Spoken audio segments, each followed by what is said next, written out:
everyone. Hello, I am really nervous right now. I'm trying to be myself as much as I can, but I've literally never done this before and it's quite overwhelming. So I've literally wanted to do this for months, nearly a year now, and to be honest, I've just not had the courage. I don't even know where to put my hands. So I've decided I'm doing it. So no turning back now. I don't even know where to look. I want to look at the camera, but also my eyes wander all the time.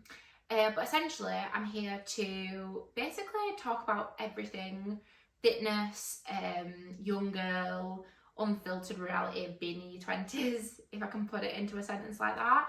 I've thought about this a lot over the last few months, and I don't feel like there's a place that people talk about the realities of actually being in your 20s. I think a lot of it's glorified on social media through short form content, and I wanted to really create a space that was just unfiltered and the real reality of, you know, going through your 20s, whether that be talking about fitness, working, you know, growing up, insurance documents, everything.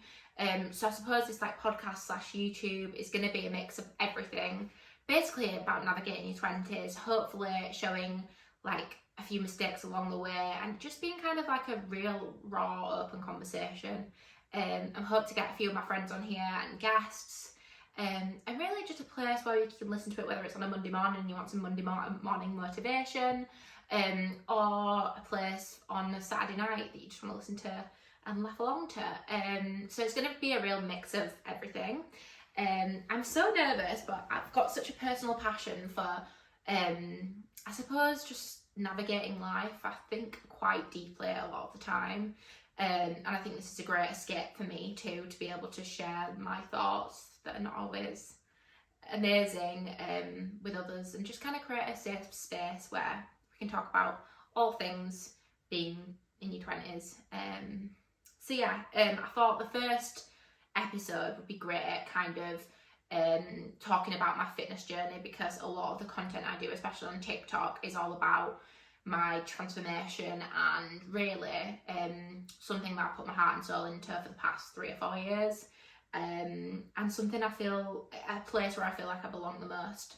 So today's kind of episode is going to be all about my fitness journey, not lessons, but I'll kind of try to take you along the way and give you a bit of context about me, and kind of my journey with and relationship with the gym, running, food, and growing up really. I won't go into too much personal stuff, I'll just kind of keep it around fitness, etc.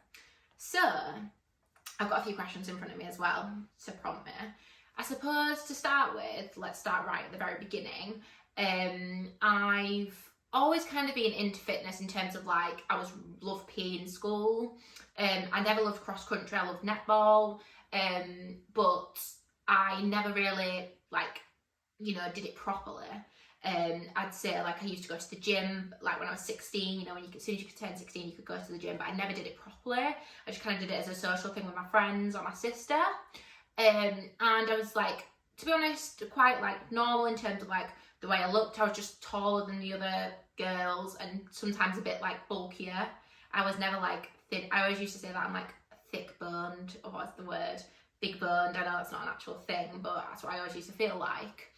And then when was it? I'd say so I was like, to be honest, like all right with my weight. I was never never loved my body, and I always used to wear like tops that covered my arms because I used to think I had fat arms, but I was never like super skinny. I was just kind of like an in-between. And in lockdown, basically I just started working a 9-to-5 job, my first ever 9-to-5 job post COVID and post school. And basically I just put on loads of weight because obviously in lockdown everyone was like at home, some people were running, I was doing the opposite. I didn't have any motivation. I just kind of like took a really, like looking back now, mentally I just was not in the greatest of places. I was like eating rubbish, and just not moving a lot. But at the time when I was like debating and looking at myself, I mean, it was months until I did something about it, but I never looked at myself as like overweight, whereas now looking at the photos I'm definitely overweight, but I never viewed myself as that, which is quite a good thing. But I remember going to a wedding and someone took a photo of me, and I remember thinking, oh my god, like I need to do something about this.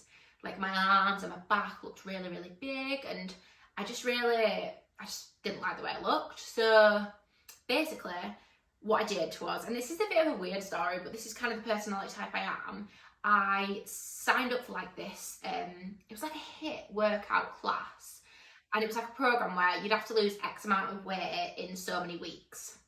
And they gave you like a meal plan, and I'm not joking, the meal plan, like looking back, it was like 1,200 calories, and then you did like 4 group workouts every single week. And honestly, like, again, the type of person I am, if I've got a plan and if I know what I'm doing, I can literally commit myself to it. And I just did it. And so I think I had to lose about 1.5 stone in 8 weeks, I think, or maybe 12 weeks. And I remember I got to the week before and I'd lost like one stone and a quarter. And I wasn't going to do it. But that kind of started me on my fitness journey, really. And it kind of made me realise what was possible with consistency and kind of showing up that I'd never experienced before. Don't get me wrong, it was super hard. I mean, eating, the whole thing. And actually, it's weirdly enough, I was moving house at the same time, so I was getting so many steps in. I was lifting washing machines for my mum. So it kind of all came at the right time, which obviously meant that I started to lose weight. So then I'd say probably after that, I then went back to the gym, because I'd kind of be putting off the gym, and started like just doing basically some classes, a bit of strength training, but nothing like super intense and proper. But I'd managed to lose about 2 stone just from the initial like 12-week program, and then in the gym, like just literally doing beginner stuff. And I was happy. I like couldn't believe it. Like I was starting to get my confidence back. I'd just broken up with an ex-boyfriend, so I was like, you know, in my single era, and I was really starting to feel like myself again, and I was like, you know, like feeling good and just like wearing outfits that I never wear before. And yeah, just feeling really nice. And then, so I'd lost the initial 2 stone, and obviously that's great, but like I suppose where my fitness journey really began was kind of like the last 2 years, because I've lost like 4 stone in total. And I lost that other 2 stone a year after that, and then I basically just started to like properly strength train, and then I went to go running. So we'll keep to the story. So I'd lost 2 stone, and then I met someone who was like really, really into the gym, and this is like one of the key turning points for me, and this is something I go on about all the time, is like education about the gym and like actually knowing what you're doing when you get there. Because I think I would have made so much more progress if I'd have known what I was doing before I lost the 2 stone. Because as soon as I'd met that kind of person who was really into the gym, my results just skyrocketed from literally like basic changes. So then between December 2022, by that point I'd probably lost about 2.5, 3 stone. Again, I'd learned to like properly strength train. And looking back compared to where I am now, I mean, it was just like the basics. Like I'd learned how to squat properly. I'd learned how to I'd start to learn how to do like an RDL. Things that I'd like been so scared to do in the gym before, but because I'd had like a teacher there to show me what to do, it just filled me with a bit of confidence. And at this point, so like I was obviously learning about the gym, I was working my full-time job. This is when and looking back, it's like, it's so crystal clear when it kind of clicked for me. This is when it became like my routine, like non-negotiable in the gym. Fitness and exercise is like a major part.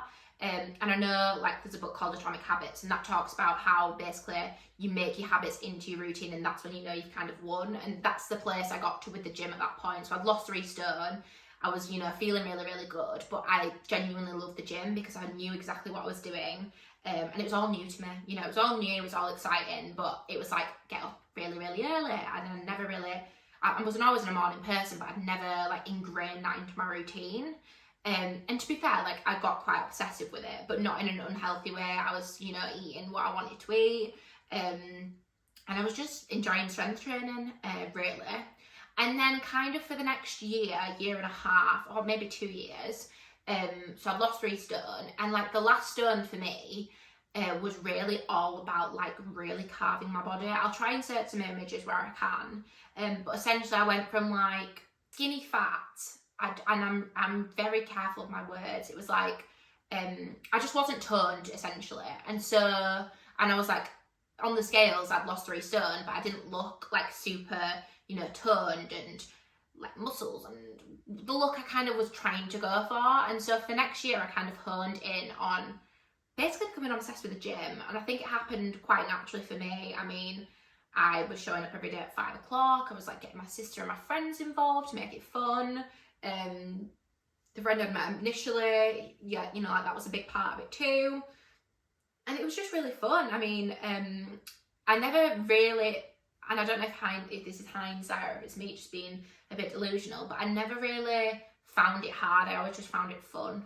And I think that's why I progressed so much, because I knew what I was doing. I genuinely enjoyed it. And it was just kind of like a new thing for me to put my energy into, and that I was seeing results for.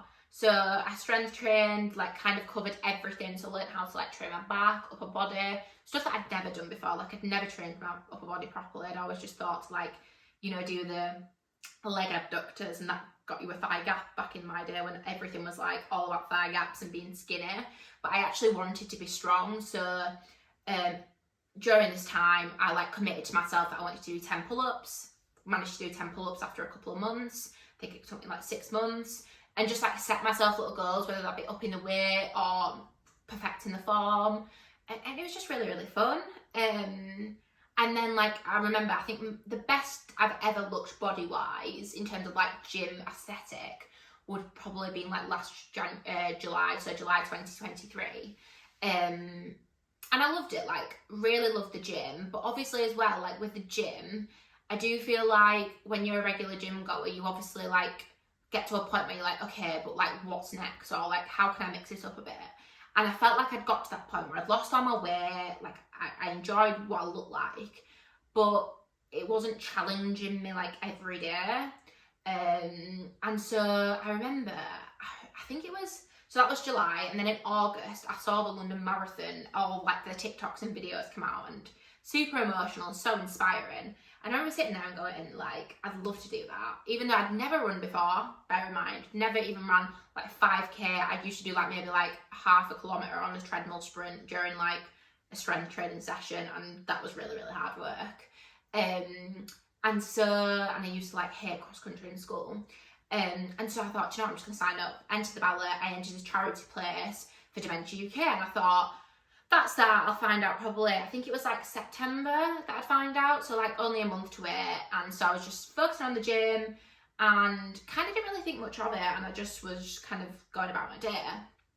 And then I remember I think it was about 5:15 when I was at work, and I got a call, and it was from like the Dementia UK charity. And basically they had to give me like a phone interview asking me why I wanted to join. It was because basically my grandma had dementia when she lived with us, and I got the place. And so I remember being on the phone, and I was so excited, and I remember saying I'm going to do loads of TikToks about it and like promote it and get my fundraising goal. And I remember telling everyone close to me, and like everyone genuinely like, and this is not a lie at all, this is like complete truth. I remember everyone around me, I remember telling everyone for the first time, everyone was just looked at me like I was crazy. Genuinely, everyone around me thought, yeah, there's no way she's doing that. I'd never run before, and I remember the feeling. I remember telling people and looking at their faces, and I just knew they thought, what is this girl doing? Because bear in mind at that point, I've got about 6 months to literally run a marathon. I'd never run before. I had no clue what to do about running. I'd literally just had the gym experience. And so for me, obviously I've got a really supportive family and friends and stuff like that, but I could tell that people were just like, yeah, she's mental. She's clearly just mentally not okay. And so that was kind of it. So at first and I'm trying to remember as much as I can, I've not written any notes. I just started running 5Ks to start with, because I thought everyone does 5Ks, so I'll just start with that. And I remember like my first 5K, I think was about 32 minutes. I didn't even know what Strava was back then. And I just kind of like used to go running with the dog we used to look after, and I just kind of ran on a morning, or I'd run to the gym. I might do a 3K to the gym, and it was good, and like it was, you know, a bit of fun, because at that point I didn't really know what was coming for me in terms of the training block. And I bought myself cute little like Gymshark shorts, like some trainers off Vinted. Like it was so cute. I was really trying to be a running girly. Got some like sunglasses that I've never worn since. And I was just trying to like kind of romanticize it and enjoy it, which is what I normally do anyway. but I was just like, okay, so now I'm actually running London Marathon. It's October and it's an April London Marathon, right? So I've never ran anything above 5k. I need to like kind of think of a plan now. Because one thing about me is I'm obsessed with planning. Like, I'm OCD. So that, okay, so what I'll do is I'll do like a 5k one day and then I'll do a long run, so that's 10k plus another day. And I've got a friend and she's great at running. And so basically between October and December, we basically just like started running really long runs. Well, not really long runs, between 10 and 21k just every week alongside the 5Ks. And kind of built up from there. Like one random Saturday we ran half a marathon. And we just like really enjoyed it. It was really fun. And it was like, it was weird because at this point in my training, while I knew like the whole thing about like interval running and slow runs and sprints and the whole thing, and like carb loading, I didn't really feel the pressure of that. I kind of just went with the flow. Like I got myself a little vest, but I never took like, I've never drank electrolytes. I didn't use gels. Like I literally was just like running 21k, just like on a banana, or just like, you know, I just wasn't really thinking about it. And I think it's weird because obviously that's not ideal, and it's not ideal for fueling and, you know, endurance. But at that point, like looking back now, that was when I enjoyed the running or the training. Well, it wasn't really the training block then, but that's when I enjoyed it the most. I think when it was like less pressured and it was just literally not about pace. It was just me and my best friend going for a run and just chatting. And obviously it was all new, so I get that. And then in December, over the Christmas period, I took like the break after Christmas and was like, okay, in January, like that's when it starts. So I used a 16-week marathon training plan. I got it free online. And basically the runs on there were 4 runs a week, but I did 3 runs a week. And then I did 2 strength training sessions and 2 rest days. And like, I'm not going to go into too much depth about the marathon training. We can talk about that in a separate video because I kind of want to give you an overview. Marathon training was like the hardest thing I've ever done in my entire life.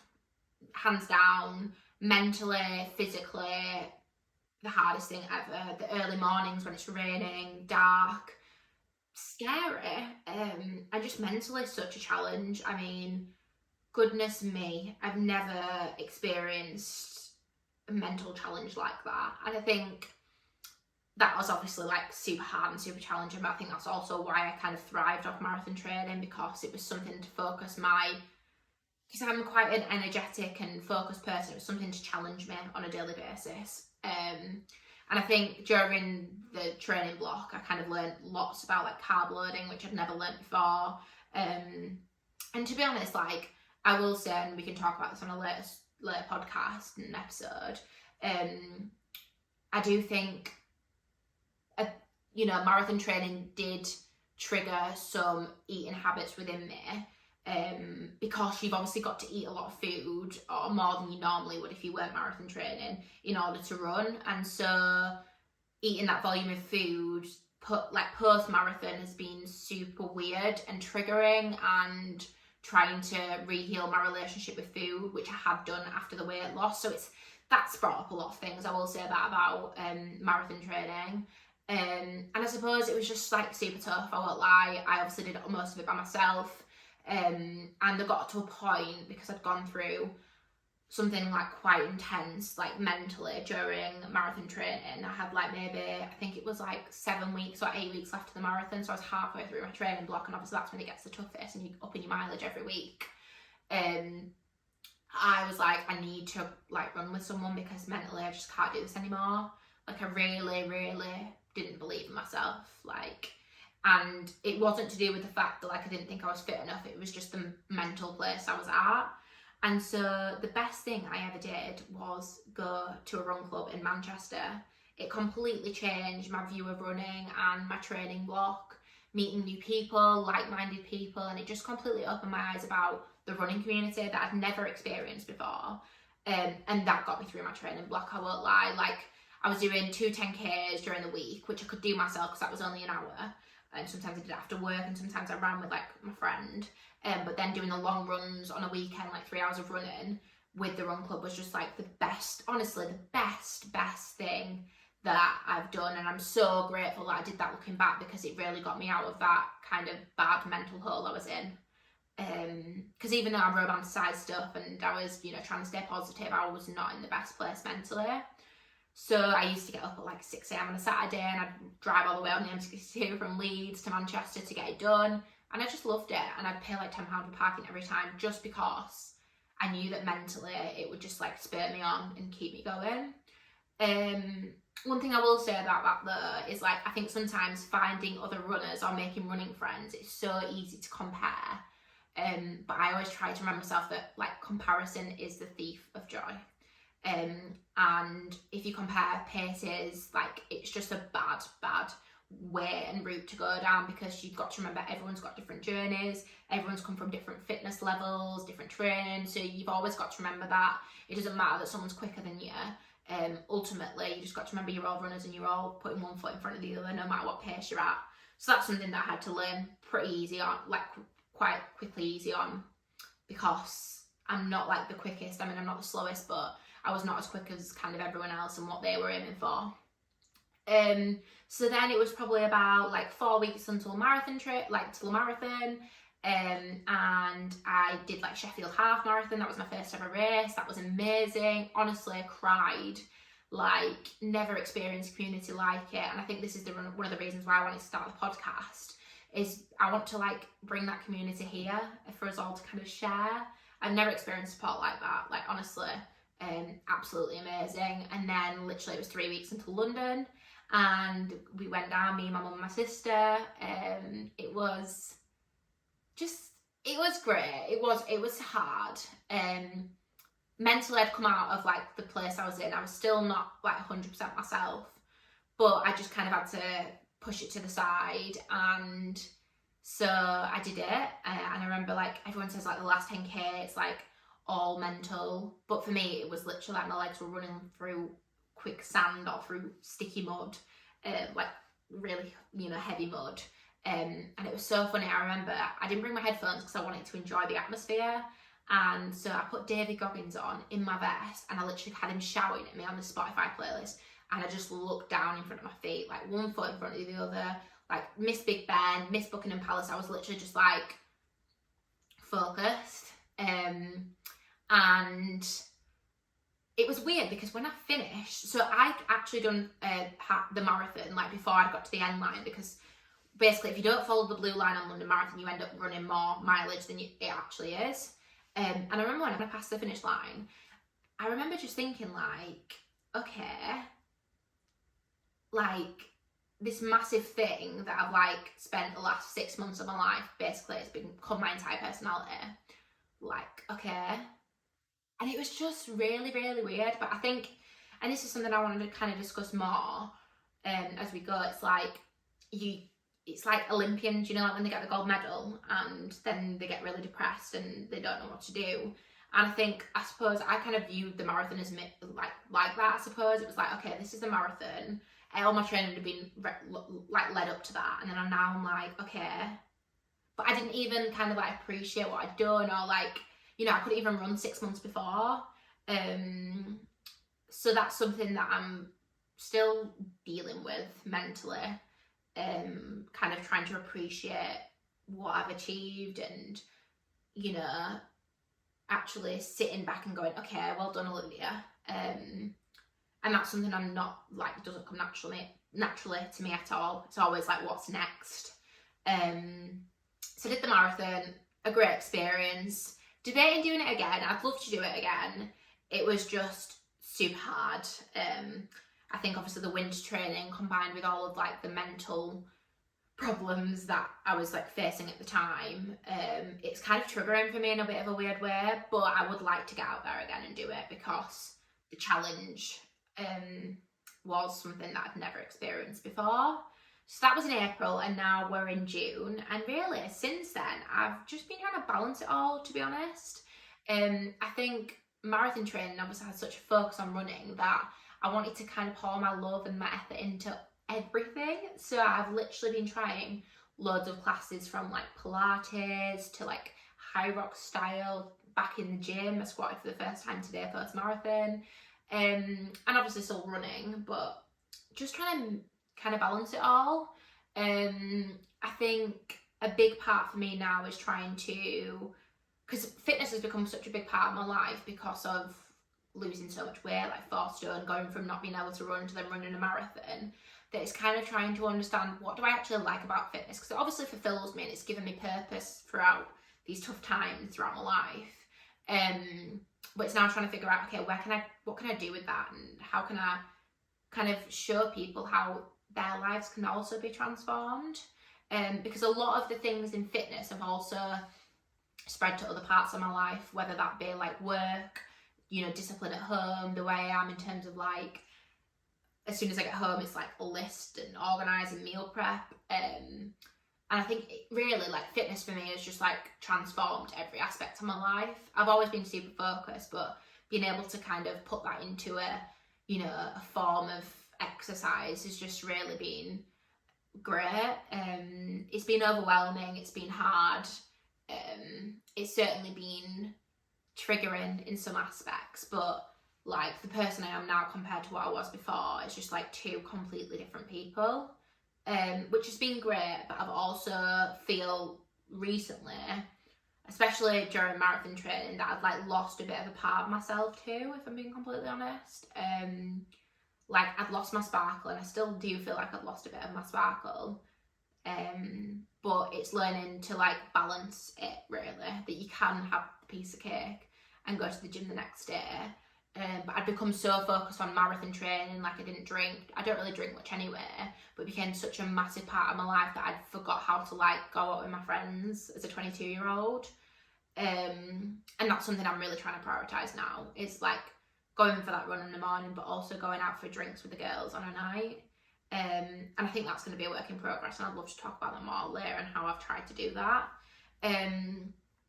But yeah, that's essentially my fitness journey. So I've gone from like losing 4 stone in the gym as being a complete beginner to then running a marathon in 6 months, and really just kind of really honed in on fitness and gymming and running and challenging myself. So I've kind of given you a bit of an overview about like my fitness journey and where I've come from, but I think this podcast for me, I want it to kind of go into the fitness aspects, whether that be about food or training blocks or, you know, like general tips. But I also want to make it about like getting a job, and because I've done a degree apprenticeship and marketing and making friends.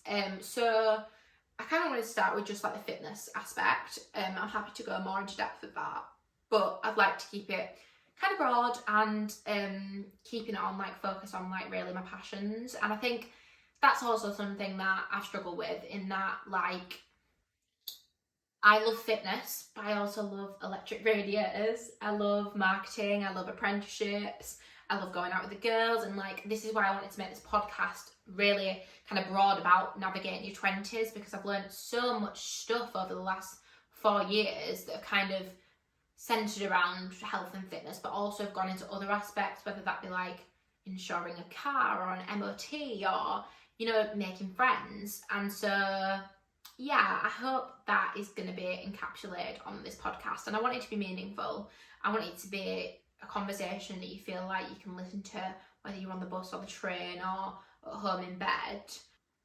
So yeah, I feel like I've included everything about my fitness journey. I'd say biggest lesson when it comes to fitness and exercise and transformative results is consistency. I'll say this time and time again.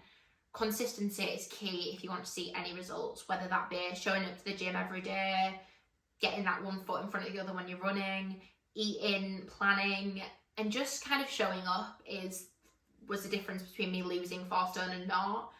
Every time I showed up, whether I did a 45-minute workout or half an hour workout, that was better than me not showing up at all.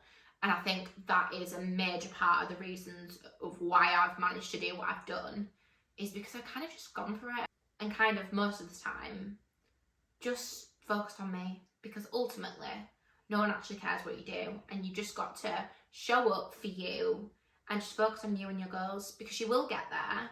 It's you versus you, which I learned so much during marathon training. So that's the end of episode 1. I hope this has been useful. I'm super excited for what this is going to turn into. If you've got any questions about my fitness journey, about being in your 20s, please leave them down below. Don't forget to subscribe, like the podcast, like the YouTube channel. Check out my TikTok if you want to see more kind of fitness related content. And yeah, that's it for episode 1. It's been great, guys, and I'll see you hopefully next time.